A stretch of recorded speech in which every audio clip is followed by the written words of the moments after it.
So we're going to bring this first important inquiry of the day to a close by welcoming Lord Nigel Lawson on stage. He is the former Chancellor of the Exchequer in the Maggie Thatcher government. That's no mean feat, and is arguably the most successful finance minister in the recent history of the United Kingdom. Thank you very much for coming here all the way from London.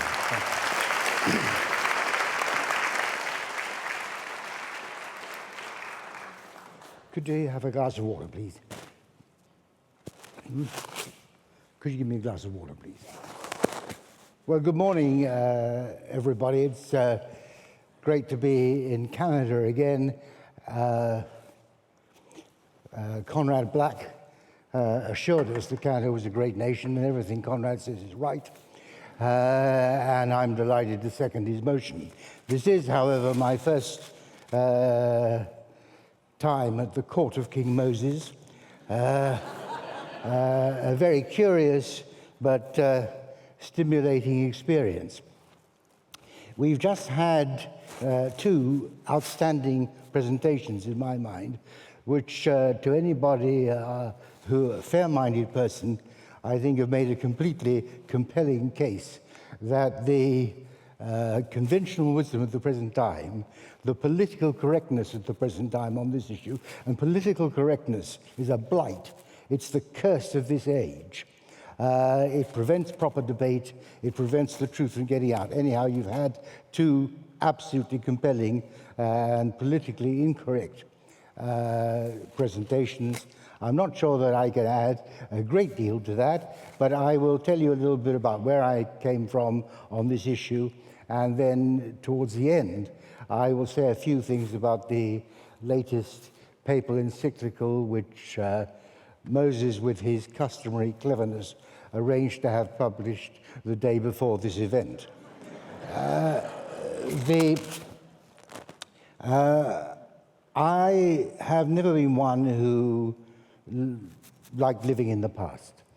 I've always lived in the present and interested in the future. So when I left government in 1989 and wrote my memoirs, that was to draw a line under the past. But I discovered there was one issue which had not crossed my desk at all as a minister. It didn't exist in those days. In the 1980s, it was a big issue. And that was the issue of global warming. And I thought I'd better find out a little bit about it. This is something new. I didn't have anything to do with it. I didn't want to go on talking about the same old things I'd always been talking about. And the first thing that I discovered was that no proper economic analysis had been done of the cost effectiveness of the decarbonization program which the politicians were talking about. That shocked me. When I was Chancellor of the Exchequer, I would not have allowed by the government of which I was a member to do anything, say anything, and then any commitments about decarbonization or anything else for that matter, but decarbonization, without there having been a thorough economic analysis. Because very often, if you don't have a proper economic analysis, what you do might actually do more harm in terms of its costliness than what you are trying to prevent. So at that time, I just been appointed a member of the Economic Affairs Committee of the House of Lords. So I said to my colleagues on the committee, why don't we do a study of the economics of climate change? And I knew nothing about the issue at the time, but it was an extremely educative process. We had all the top people come and give evidence to us. And not only did we discover, and we produced at the end of the day a unanimous report. We had peers from all the different political parties signed up to a unanimous report which was extremely skeptical about the economics of climate change, or decarbonization rather, the economics of decarbonization. But what is more, I learned then that the science, and Patrick Moore has spoken brilliantly on the science today, but the science was extremely uncertain. It is perfectly true that carbon dioxide is a greenhouse gas, and there is a greenhouse effect, that is to say that the concentration of carbon dioxide emissions in the atmosphere makes the planet warmer than it would otherwise be. But what is extremely uncertain is, first, how much warmer. Secondly, this applies only if other things are equal, and we know that other things are not equal. And one of the problems with climate science, we know things, for example, has already been mentioned.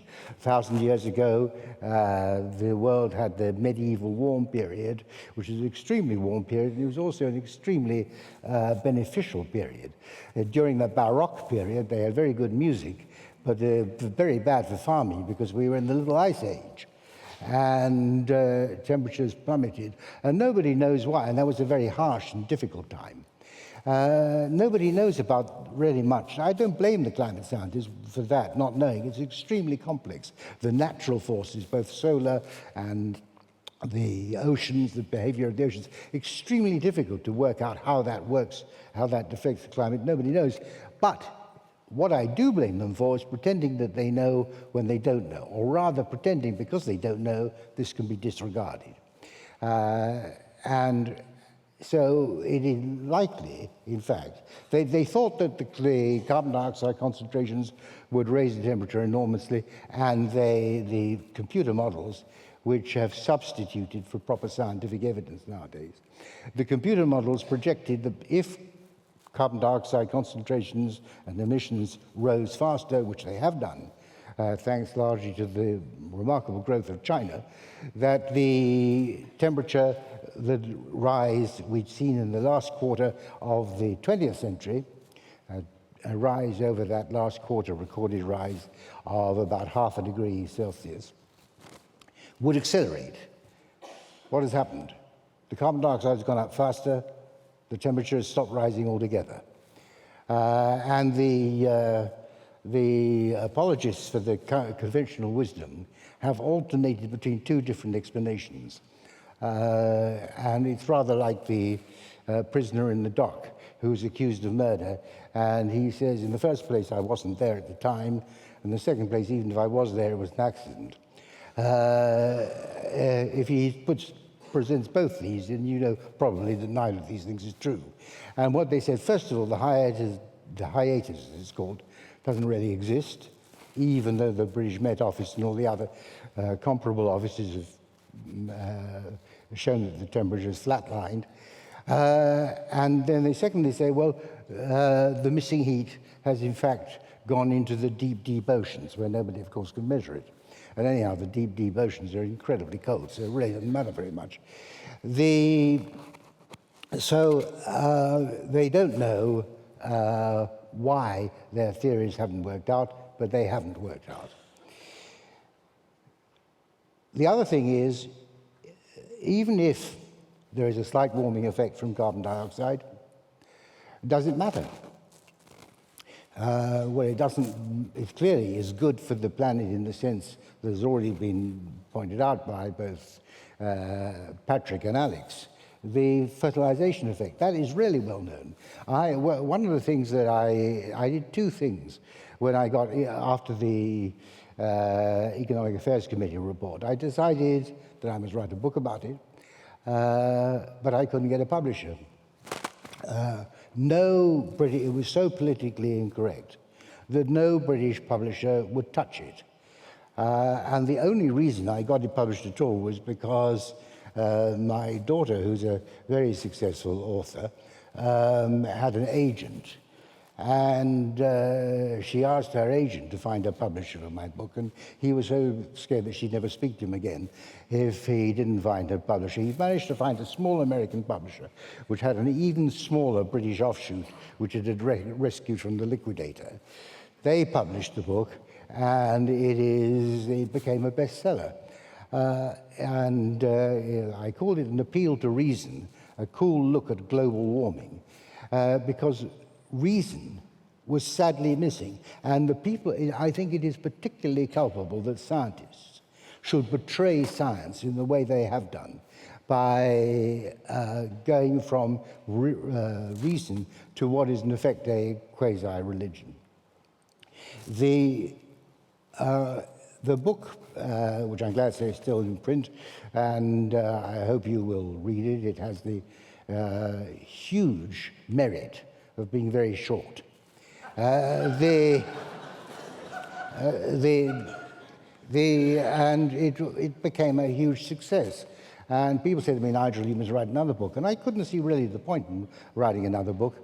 So I decided, because I'd said really most of what needed to be said, I thought I'd start a think tank. So I founded a think tank, the Global Warming Policy Foundation, which is a registered educational charity, and it now has a campaigning offshoot, the Global Warming Policy Forum. You can look at our website, thegwpf.com.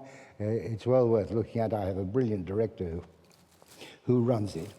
And one of the things we did, in order to make it quite clear that we were completely honest, completely kosher, we said right at the beginning, our very first board meeting, we will not accept a penny of funds from the energy industry or anyone with a significant interest in the energy industry.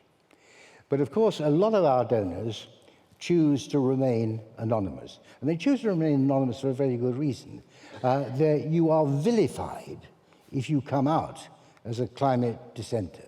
I have never known anything in my life. When I was Chancellor in Margaret Thatcher's government, we were pursuing extremely controversial economic policies. And I was used to being attacked all the time. Didn't worry me in the slightest, but I was used to being attacked.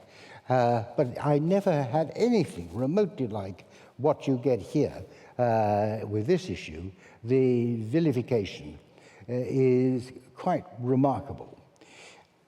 And attempt to suppress and a refusal to debate. And I came across, when I was writing this book, a large number, they may not have been a majority, but a very significant number of young climate scientists who had considerable doubts about the conventional wisdom. But they daren't speak out, because if they did speak out, that would be the end of their funding. They would never get any research grants of any kind if they spoke out about it. And same my political friends in the House of Commons, I still have a lot of connections there. There are a lot who are dissenters there. But they know that if they speak out, they will never get promotion. And that is what it is like. And because I'm a very old man, I'm now well into my 80s, I've got no career left. My career's all behind me. I thought I should speak out because I've got nothing to lose. But the climate of fear, to use an expression which is well known to you, is among the youngsters, is really quite appalling.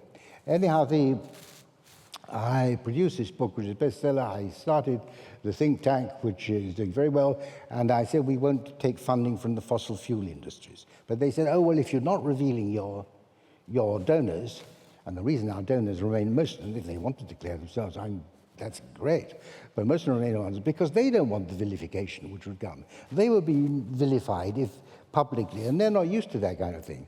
So they don't. But nevertheless, I have on my board, among others, former Private Secretary to the Queen, the former head of the British Civil Service, and a Bishop of the Church of England. So what these people are actually saying, and this seems to me a good test of paranoia, that all of us are engaged in a conspiracy to lie. The former Chancellor of the Exchequer, the former head of the British Civil Service, the Bishop of Chester, as he is, and the former Private Secretary to the Queen. If you believe that, you'll believe anything. So we are now faced with the fact that there is no warming to speak of coming along. There might be. is it going to do any harm? Well, even the IPCC, the Intergovernmental Panel on Climate Change, has conceded that for the rest of this century it'll do more good than harm. This is quite clear in many fields. Human health, for example. There are many, many more deaths in the world from cold-related problems than from heat-related problems. This is established. And in general, the warming that's according to the IPCC, which I think exaggerates the so-called climate sensitivity, that is the extent to which the temperature of the planet warms as a result of increased carbon dioxide concentration in the atmosphere. But even on their rather exaggerated expectations, they say it'll be actually beneficial to mankind for the rest of this century. But even if there are problems, what do? If there are problems, you adapt to them. And that's what mankind has always done throughout the ages and throughout the world. The temperature varies enormously in different parts of the world, as you all know. I mean, take two very successful countries which have a mean annual temperature about 27 degrees Celsius apart. Finland, which is very poor, very cold, very successful country, very cold, and Singapore, which is very hot. And yet people manage. And not only is adaptation sensible, but warming will bring benefits and it'll bring disadvantages. And if you pocket the benefits, but use the resources of modern technology to reduce the disadvantages, then that is clearly the only sensible policy, and decarbonization is for the birds. Finally, the papal encyclical. The papal encyclical is, and it seems sadly, an attempt by the Roman Catholic Church to jump onto this Church of Climate Change. It is the most reactionary document I have ever read. Because it's reactionary because it is fundamentally against progress. The Pope, he has good intentions, I'm sure, but we all know that the road to hell is paved with good intentions. He says he's concerned about the poor. The thing that the poor need is cheap energy, cheap and reliable energy. And for the present time and for the foreseeable future, that can come only from carbon-based energy. Let's have all the research done. Do plenty of research, see whether you come up with something else. Maybe one day you will, one day you probably will. But for the foreseeable future, the only way of improving the lot of the poor is by cheap and reliable energy, which means fossil fuel energy. And the logic of the Pope's thing, finally, is that the Industrial Revolution should never have happened. We should still be living in the poverty and squalor that existed for all except the rich before the Industrial Revolution. The Industrial Revolution is a big mistake, and China's growth, which has lifted so many people in China out of poverty, which is based entirely on a coal-fired electricity generation program, that should never have happened. This is madness, but it's not merely madness, it is also wicked. Thank you.